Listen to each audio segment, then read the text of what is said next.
আল্লাহ আমার নামে সব লিখে দেবেন, বলুন না সুবহান।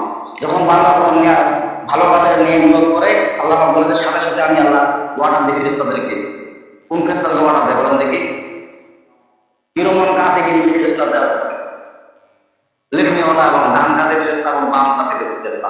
বাম কাঁধে ফেরেশতারা খারাপ কাজ লিখবে, আর ডান কাঁধে ফেরেশতা যত রকম আপনি ভালো কাজ করবেন ওটা লিখবে, বলেন না সুবহান। যে আপনি যে নিয়ত করলেন, নিয়ত দেশটি হলো এই নিয়ত করার কারণে আপনার সব লিখবেন, বলেন না সুবহান। যখন কাজ করবেন তখন আরো সব সুবহানাল্লাহ। আর আপনি যদি কোনো খারাপ কাজে নিয়োগ করেন তখন কোনো গুনাহ আমাদের না থাকে, যতক্ষণ পর্যন্ত বাংলাটা গুনাহ কাম না করে আল্লাহ তাআলা কতগুলি বয়া। এই যে চোখ, হাত, কান, নাক, মুখ ওগুলা কে দান করছেন বলেন দেখি? এগুলো কি বাবা মা দিয়েছেন? বাবা মা তাহলে জন্ম দিয়েছেন।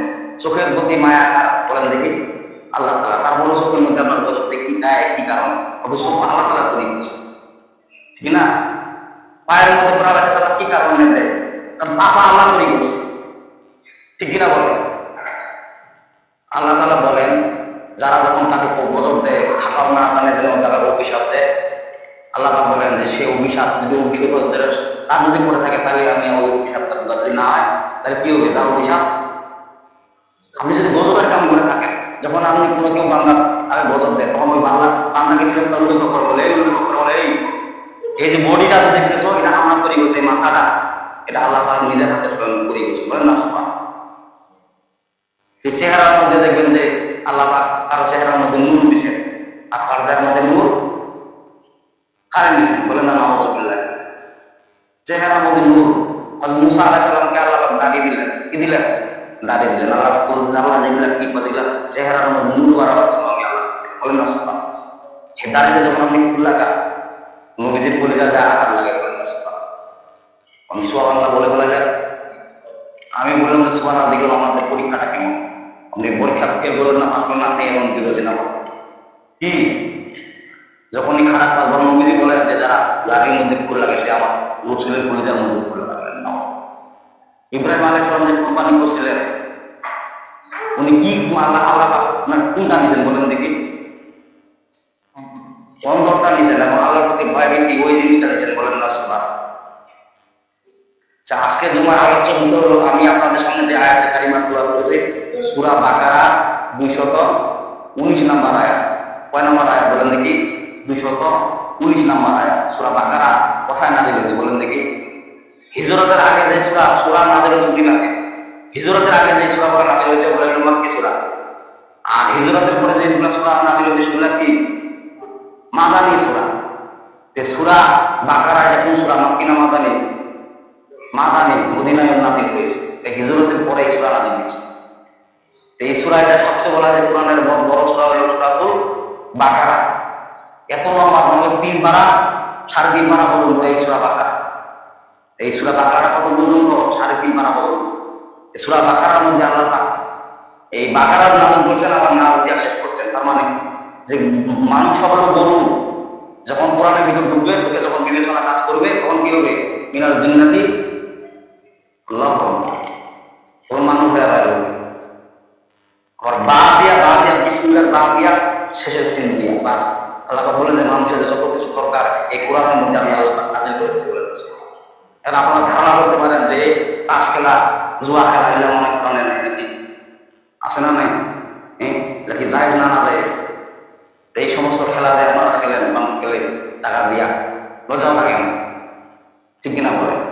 বিশ্বনবীজির দরবারে এক সাহাবী আসলেন, আসে হুজুরকে বলতেছে যে হুজুর, অধিকাংশ লোক যে নামাজও করে বেকার করে, নামাজ পড়ে ফের আবার মদ খায়, নামাজ পড়ে ফের বিড়ি টানে, এরকম লোক আছে না নাই?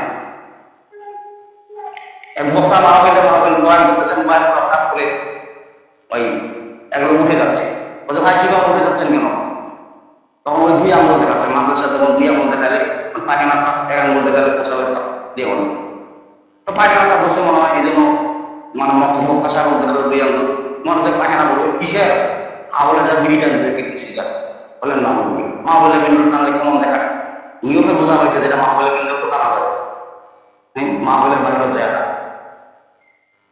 আবার কিছু লোক দেখবেন রমজান মাস সারা রোজা রাখে, ইফতার করে বিড়ি দিয়া সিগারেট দিয়া, বলেন না এমনও আছে না?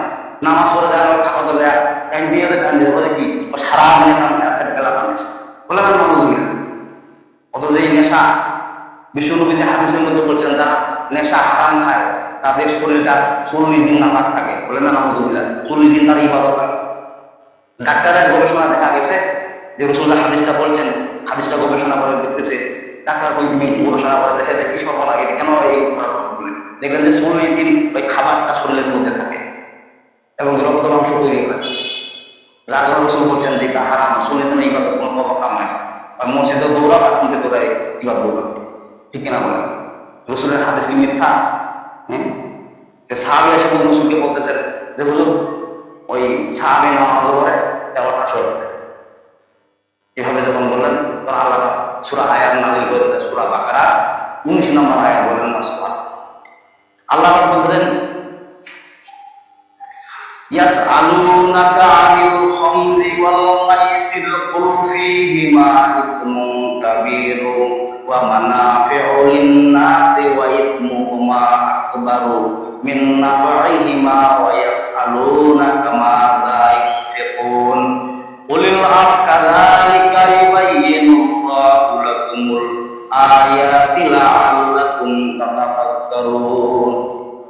আল্লাহ রাব্বুল আলামিন বলতেছেন ইয়াসআলুনাকা আনিল খামরি ওয়াল মাইসির, ইয়াসআলুনাকা, আপনাকে যদি কেউ সওয়াল করে, প্রশ্ন করে, আনিল খামরি মানে কি মদের ব্যাপারে, ওয়াল মাইসির এবং তাস খেলার ব্যাপারে, জুয়া খেলার ব্যাপারে যদি আপনাকে কেউ যদি প্রশ্ন করে, ইয়াসআলুনাকা আপনাকে যদি প্রশ্ন করে, সওয়ালটা মুজারা থেকে আল্লাহ ব্যবহার করলেন, তার মানে কি তখনও প্রশ্ন করতে পারে, তখনও রাসূলকে প্রশ্ন করছে, এখন আল্লাহ প্রশ্ন করতে পারে যে এটাকে জায়েজ আছে না নাই। বিড়ি খাওয়া যায় যখন হুজুর টেকতে পারে না, ওই বড় ফুটবল আছে কথা কি বলে ভাত খাওয়া হুজুর আপনি জানেন কি কথা বলা কি বলে বিসমিল্লাহ আল্লাহু আকবার না পেশাব করা দোয়া আছে না, কি দোয়া বলেন দি আল্লাহুম্মা ইন্নী আউযুবিকা মিনাল খুবুসি ওয়াল খাবায়েস, তাই না? নাকি কি বলেন, কি করে ঢোকেন আপনারা? যখন লোকমা খান তখন কি করেন, যখন ভাত খান কি করেন? ভাত খাওয়া তো আপনি খানা দেখলে এক দোয়া, আবার খানা যখন মুখে দেন তখন কি, আবার যদি খানা খাওয়ার সময় যদি বিসমিল্লাহ যদি ভুলে যান তখন কোন দোয়া করতে হয়? কোন দোয়া করতে হয়? সব বেড়ে ফেল নাকি পাস, বলছে বিনা কিভাবে পাস? আল্লাহ যেন আপনার পরীক্ষা করার জন্য করে, এই জন্য তো আপনার নিয়ামত আল্লাহ কারে নিছে। কেমন নিয়ামত কারে নিছে? যে ভাত খাওয়ার সময় মনে আপনার করেন না, যেন ভাতের মতো বরকত নেই। হ্যাঁ, হুজুরের বেতন 250 টাকা দাম জুতা চামড়া জুতা পরে বেড়ায়, হুজুর কি ব্যাপার বেতন মাত্র এত কম বেতন পান, আমরা তো 12,000 15,000 20,000 টাকা বেতন পাই, তার মতো বরকত নাই, এত দামে জুতা পরিয়া পারি না, আপনি পরে বেড়াচ্ছেন, আল্লাহর বরকত শুকরিয়া আদায় করি বলেন না। শোনো, কাপড় পরার দোয়া আছে না নাই? কাপড় পরার দোয়া নাই? চাঁদ দেখার দোয়া আছে না নাই? কিছুই আপনারা দোয়া করতে পারেন, তাহলে লাভটা কি আপনার? কি বলেন? হুজুর আপনি ভাত খাবার দোয়া করেন, আমরা একটা দোয়া আবিষ্কার করে ফেলেছি, সিগারেট খাওয়ার দোয়া, বিড়ি খাওয়ার দোয়া করেছি, আল্লাহুম্মা বারিক ফিমা বিরিকানা ওয়া কিনা আযাবান নার, বলেন না রাসূলুল্লাহ। বাপ পা যারা সিগারেট তারা এই সমস্ত কাম করে ফেলে, ঠিক না বলেন? ভাত খাওয়ার দোয়া জানে না, যেগুলা আমার শরীরের ক্ষতি এবং গজব লেখা হয় সেগুলোর দোয়াও জানে, অথচ ভাত খাওয়া জানে না। মসজিদ ঢোকার দোয়া জানে না,